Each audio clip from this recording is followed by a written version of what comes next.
So we'll start from this topic. So second technology is ZigBee IP. So ZigBee Internet Protocol. So this protocol provides low bandwidth, low power, cost-effective communication when it is used when it is used to connect the smart objects. And do remember, this is very suitable for smart metering and residential energy management system. Okay, and this is the ZigBee IP protocol used or presented, where the physical and MAC layer, to which one more layer is added, that is 6 low pan adaptation layer. So I mean 6 low pan adaptation layer. This is low power wide area network. Okay, this is included in the ZigBee IP protocol stack.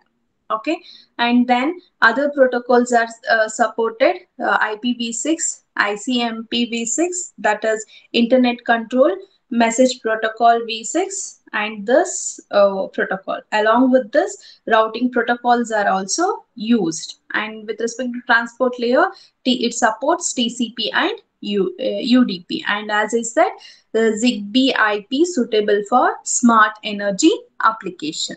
Okay, that is what the points are listed here. Okay, so that is about introduction. Okay, now when it comes to physical layer of ZigBee IP, it supports extensive number of physical layer option, that is from 2.4 gigahertz to sub gigahertz frequency in ISM. ISM stands for Industrial, Scientific and Medical Radio Bands, which we discussed in the last class, right? So as I mentioned in the previous slide, physical layer tells about whether you are following wireless technology or the wired technology, and also it speaks about the frequency used in this technology. Okay, and this physical layer transmission has these frequencies like 2.4 gigahertz, 16 channels with with data rate 250 kbps, and next 915 megahertz for 10 channels with the data rate 40 kbps, and 868 megahertz for one channel with a data rate of 20 kilobits per second. Okay, and to operate worldwide, the frequency used at the physical layer is 2.4 gigahertz. Okay, and uh, here uh, in the physical layer, with respect to ZigBee IP, it includes the following methods, or you can say what IoT access technology introduce additional physical communication options. Okay, along with specifying the frequencies, it additional introduced at the physical layer are OQPSK, that is in data communication. You might have studied shift keying, right? Amplitude shift keying, and then frequency shift keying, and then phase shift keying, right? So with respect to that, these are introduced at the physical layer, that is OQPSK physical layer. This is nothing but DSS physical layer method, or you can say it is one of the modulation techniques in which signal is intentionally spread in the frequency domain, which results in a greater bandwidth. Okay, so this is one of the physical modulation technique, employs offset, quadrature, phase shift keying, that in short we call it as OQPSK modulation. Okay, and next, this technique uses 4 unique bit values that are signaled by phase changes. The next, with respect to this modulation, an offset function that is present during the phase shifts allows data to be transmitted more reliably. Okay, and the next additional what modulation technique included is binary phase shift keying. Okay, so here as I said, this is DSS physical modulation technique, which employs this particular modulation. Okay, and with respect to this modulation, two unique phase shifts used for the data encoding scheme. And this last one is ASK, which is amplitude shift keying. It is one of the again modulation technique, and this is a parallel sequence spectrum which employs, as I said, amplitude shift keying. Okay, and as well as binary phase shift keying modulation. Fine. So this what parallel sequence spectrum is advanced encoding scheme that offers increased range, throughput, data rates, and also signal integrity compared to the DSS. Okay. So that is all about three. As I said, it is in traditional physical communication option included in the ZigBee IP. Okay. So next, this is the format of physical layer IEEE 802.15.4 physical layer format, where you can see this is the header part, and this is the synchronization header, where it includes preamble, start of the delimiter, and under physical header, it includes frame length. Altogether, it is of 6 bytes, and where about the data or the payload, it is of 0 to 127 bytes. So this part we call it as physical layer service data unit, where the actual data payload is present. Okay, so next comes the topic with respect to this technology is MAC layer, where I mentioned in the previous slide, MAC layer manages access to the physical layer channel by defining how devices in the same area will share the frequency allotted. Okay, so this MAC layer performs the task like network beckoning for devices acting as coordinators. Okay, and next, PAN association and association by a device security, and the last one, reliable link communication between two peer MAC entities. So these are the tasks performed by the MAC layer of this IoT access technology. So to complete the mentioned task, it follows methods like data frame, beacon frame, acknowledgement frame, and MAC command frame. So these are the these frames are used to achieve the task which I discussed in the previous slide. Data frame handles all the transfer of data. Beacon frame which is used in the transmission of beacons from PAN coordinator. PAN coordinator is what?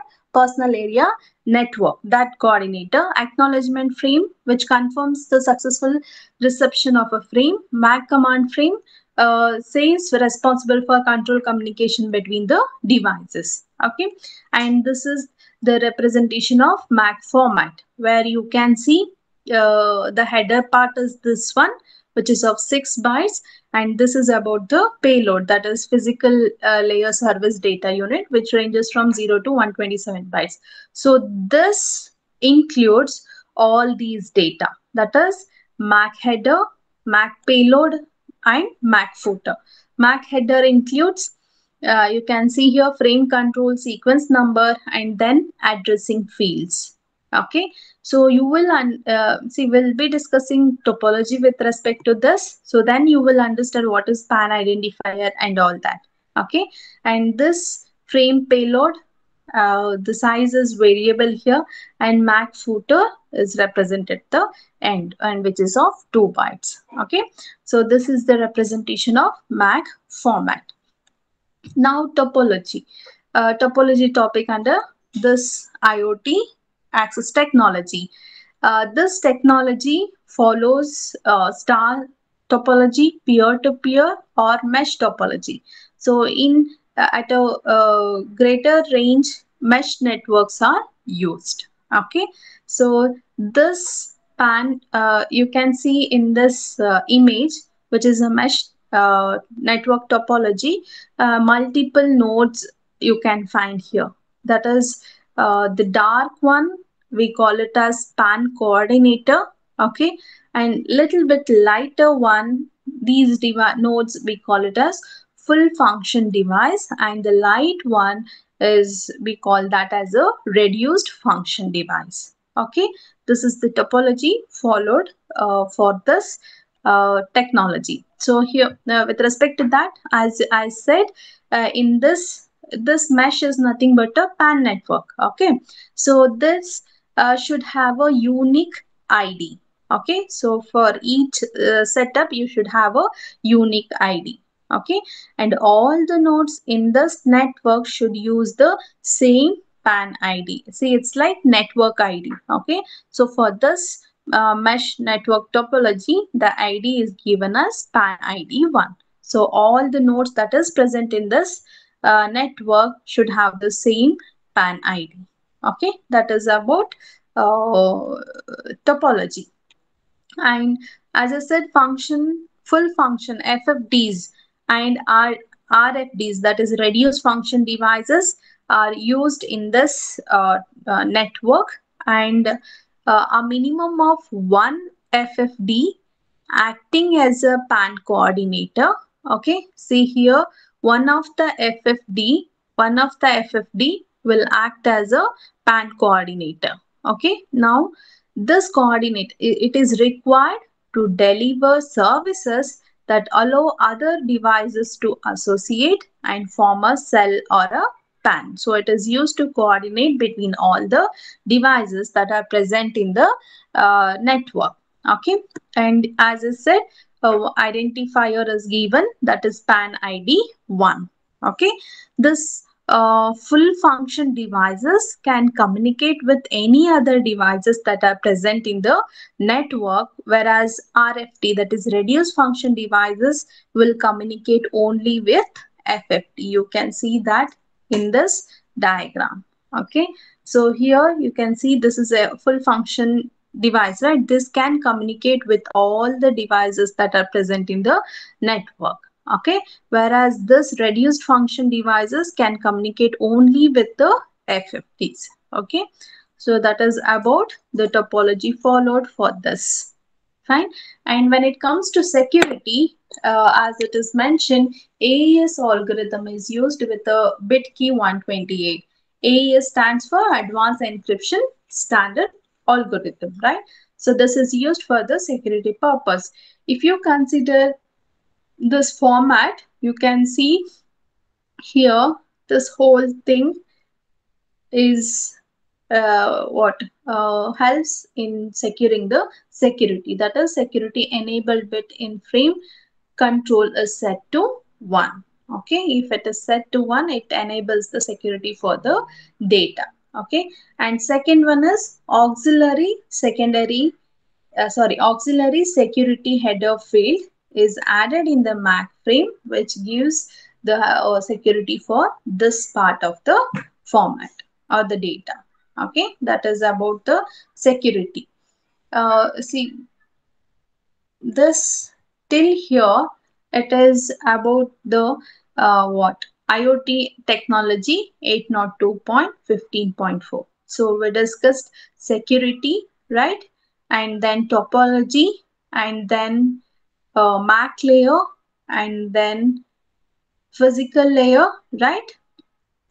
And then the introduction about this topology, this technology. Okay, now we'll move on to the next IoT access technology, that is, one second, that is IEEE 802.15.4G and 802.15.4E.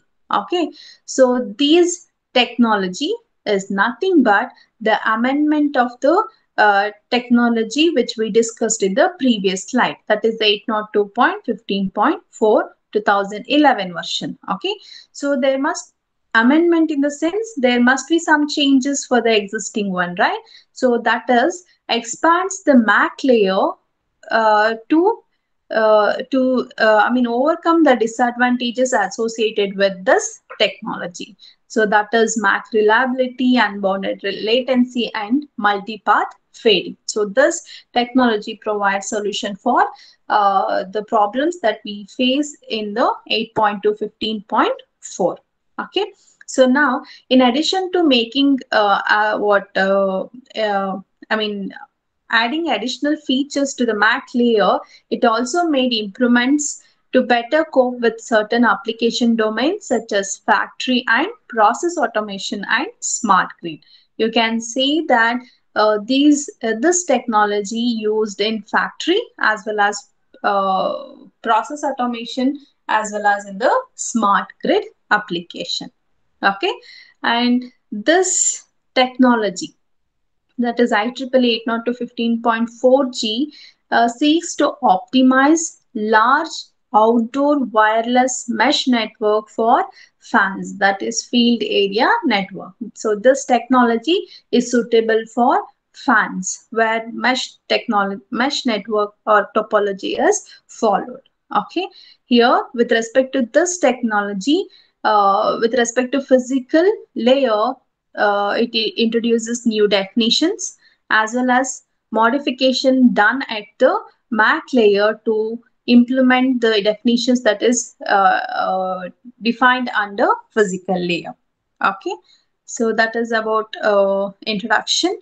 So this technology can be applied in various field, that is like distribution automation and industrial supervisory control and data acquisition. In short, you can call it as SCADA.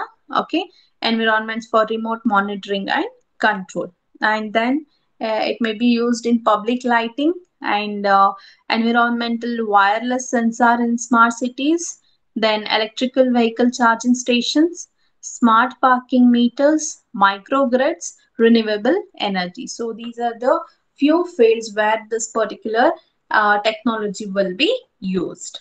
Okay, now the first thing about this technology is standardization and alliances. So as I said, these two technologies are uh, are created by making amendments to the previous technology we discussed in the previous slides, that is IEEE 802.15.4 2011 version. Okay, so here since few changes are made with respect to physical layer and the MAC layer, what happened here?